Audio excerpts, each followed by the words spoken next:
Дали знаете дека гробот на вистинскиот грк Зорба е во Скопје? Прототипот на светски познатиот херој на Никос Казанძакис се викал Јоргос Зорбас и живеел 2 децении во Скопје се до смртта во 1943 година.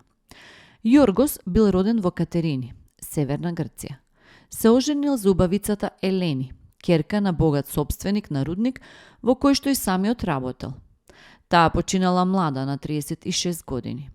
По таа трагедија, Зорбас, заедно со 11-годишната ќерка Екатерина, заминува во 20-тите години и купува рудници околу Скопје.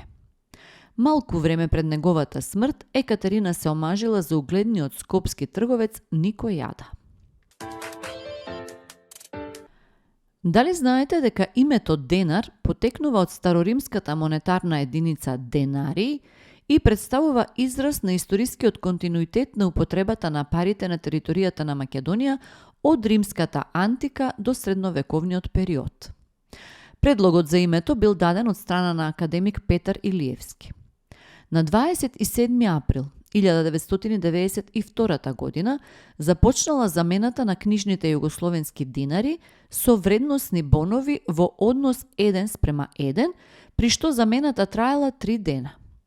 На 4 септември 1996 година во Народната банка на Република Македонија се промовирани новите македонски пари со нов дизајн кои беа пуштени во оптек на 8 септември 1996 година.